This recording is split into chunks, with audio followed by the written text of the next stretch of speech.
When they got rid of the half cent back in the 1850s, if you adjust a half a cent for inflation, that would be worth 24 cents now.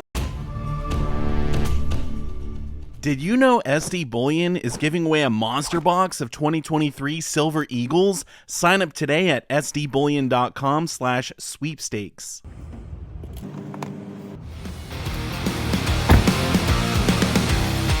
All right, so here we are at Harry's Coin Shop, and Harry's here, but he's not in the video because we're talking to King Richard today. Hey, everybody. What's up, Richard? So we are in the World Coin section, and this is kind of your specialty, yeah? Yeah, definitely. I gravitate towards this stuff more. I'd say I know a little bit about everything when it comes to this stuff. Not an expert in any field except maybe the yen a little bit. Okay. Well, can we pull out a few coins and take a look, and you can kind of tell us what we got in here? Sure. How is this broken down? Is this by country or? Yeah, it's by country. It's in alphabetical and denomination order. Okay. Harry jokes, alphabetized by height. Okay. We got Australia, Austria, Bahamas, Belgium, Congo, Bermuda, and then Belgium. Okay, so we kind of got the A and B section here? Yeah. Okay. Oh, and then more B over here because we get down to Brazil. Okay. Ones that I like, you got the Belgian Congo 50 franc. These were made during World War II. Belgium was still under German occupation, and so these coins were made for the Belgian Congo. And this is a 50 franc with an elephant. Wow. These are cool. Yeah, it's got an elephant on it. Yeah. That's one that probably my kids would like. We got a, probably many people don't find these exciting, but I think it's neat that this is supposed to be a 1780 Austrian thaler with Maria Theresa on it, but it's a restrike. So this was made much later, maybe even as late as like the 1980s, even later. And they just made these for the silver value. And I mean, if you think about it, how we still make $1 bills look the same, so that way when you're tipping people overseas or whatever, they recognize the $1 bill. Right. This was the same thing. People recognized this silver coin. Oh, interesting. So when, for example, Muslims went to do the Hajj to go see Mecca, they would take bags of these guys with them to do their transactions. Interesting. And it's not a dollar, it's a thaler. Yes. Is that where the word comes from, do you know? Supposedly it has to do with a valley somewhere in a German-speaking country. Okay. And that was the first coin that they made that had that name. And that kind of became a standard, and other countries used it. And then the Dutch had a coin, I don't know how to pronounce, but it's similar to how we say dollar, the lion coin from the 1600s. And that was spent in New Holland, which became New York. And that's where we get the term dollar from. This must have taken you a while to organize all this stuff. It takes a minute, I would say. The hardest part is when people buy coins out of here and we got to refill it, so I have to move everything down, fill it, then move it all back up. Does it have to be so organized? It doesn't have to, but I just think it's nice for the customers to have something where if they're looking for a specific country, it's easy to find it rather than just have a bunch of stuff scrambled everywhere. Yeah. Some people might prefer the scrambled because then it becomes a bit of a treasure hunt. But all right. So what do we got here? We got a bunch of Brazilian coins. This one, I think I mentioned in another video, not this specific coin, but one like it. This is a 960 Reais Brazilian coin struck over Spanish 8 reais. Oh, so yeah. You got a Portuguese colonial coin struck over a Spanish colonial coin.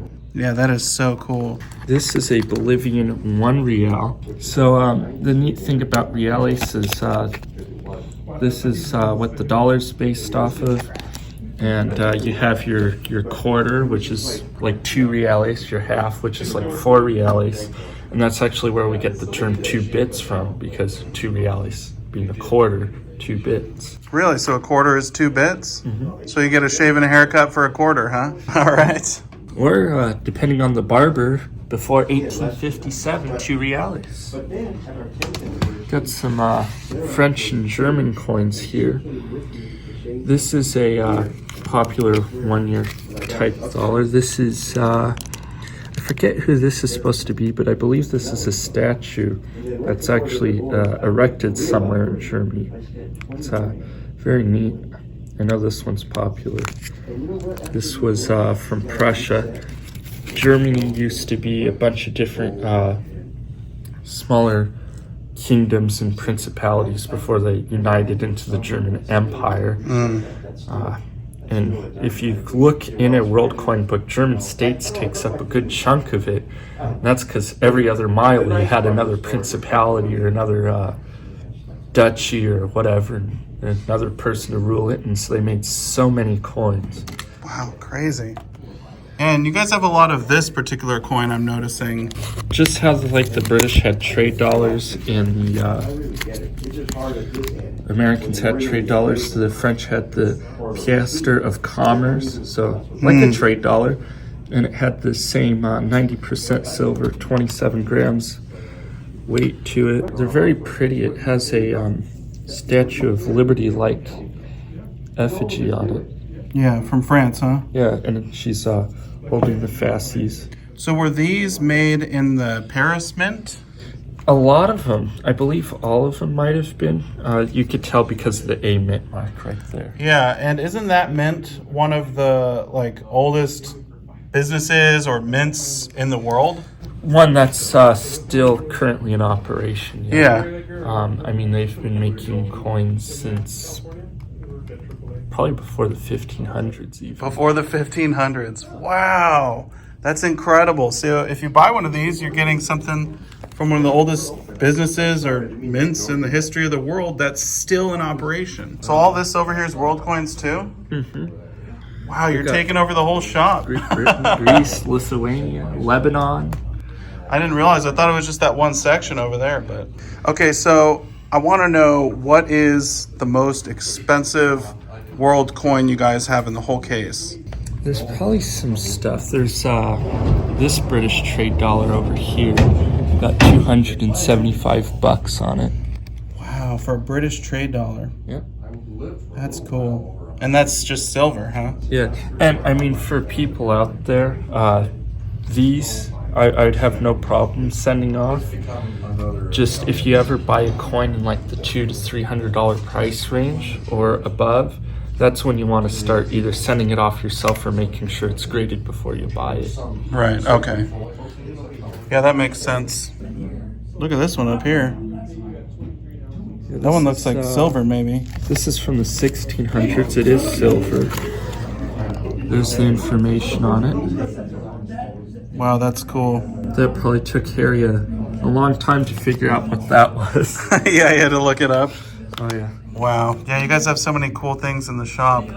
What's a little bit of information people should know when they're getting into collecting world coins? Like, what's something they should look for or be aware of?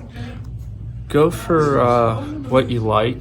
I mean, maybe you'll start out with a bunch of stuff. Don't go too crazy. But maybe you'll find something you gravitate to and do that. Also, don't be afraid of world coins. I mean, there's a lot of variety here, and if you stick to just collecting one thing, you're missing out on a lot of beauty, a lot of history. Yeah. What about like buying stuff off eBay, or as opposed to at coin shows or coin shops? Yeah, so coin shows and coin shops would probably be better if you want to avoid fakes. There's a lot of fakes on eBay. And if you ever do buy something off eBay, make sure to ask a coin dealer, a coin shop, or at a coin show that you trust to say, hey, I bought this. What do you think of it? Sort of thing. And they'll be able to give you your opinion. And make sure when you're buying on eBay too, it's a reputable dealer, that it doesn't appear to be a good deal, because you're not going to find a $300 coin for $5. It's a fake. It's a fake. And make sure they have a return policy. Usually eBay's really good about making sure that the consumer's protected. So Yeah. you know, you're buying a coin, they have that return policy. Go show people if it's real, great job.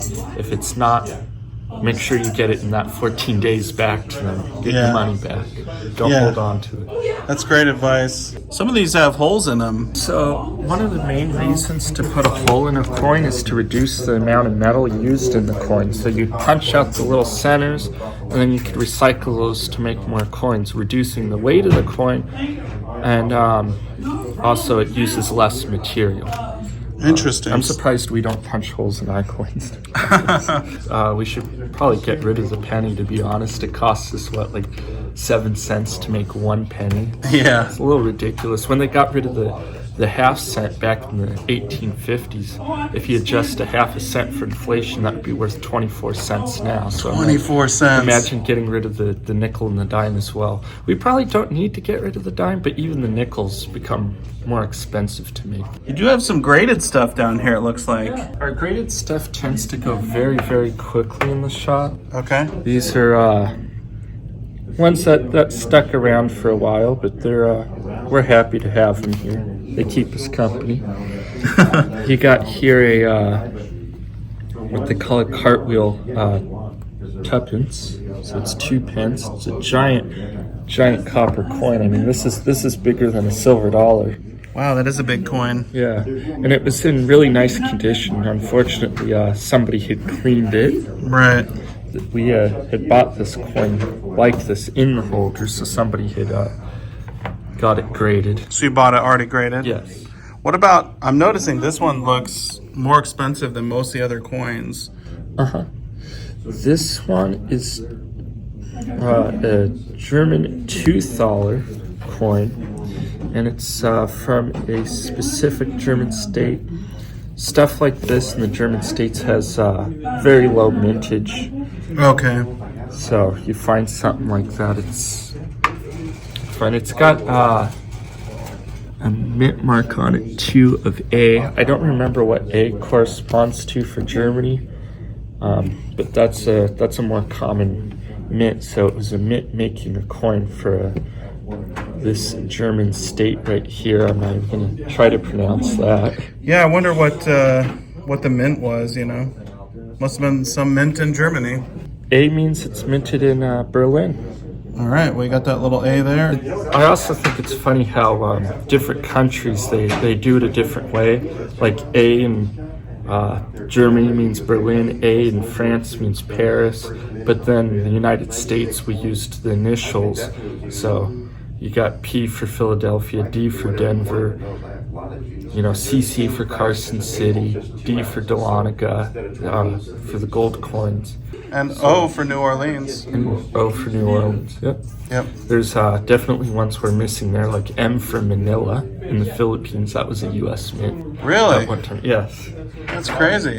What's up with this, looks like maybe a proof set down here? Yeah, this is a proof set minted by the British for the Eastern Caribbean territories. It's a group of islands that are now their own individual countries. You got Antigua and Barbuda, St. Vincent and the Grenadines, St. Lucia, Grenada, and a couple others I'm probably blanking on right now. But they only made 2,000 of these sets. They're very beautiful proof coins. This is the box they came in originally, very neat designs. And those countries, the reason why they only made so few of these sets, you look at the population of one of them, like St. Vincent and the Grenadines, and they only have 120,000 people. Wow, in the whole country. In the whole country. Wow. So there's a lot of cities in the United States that have more people than that. Yeah. Well, I gotta say, Richard, you have a lot of knowledge about coins. I think one of my favorite things about them is you can learn about history and geography and all sorts of stuff when you learn about coins. What would you say your favorite thing about coins is? That's hard. They're, I guess they're just fun to have, you know, because like you said, they're nice to look at. It's a piece of history, and it's yours, you know. It's your piece of history. You own it. Yeah. And you get to talk about it, know about it. Yeah. Oh, yeah. Awesome. Cool. Well, hey, this was really fun. Thanks for sharing your knowledge, Richard. And thanks for doing the videos. want to share with people, and I appreciate getting that opportunity. Thank you Yeah, so absolutely. much. Awesome. Take care. You too.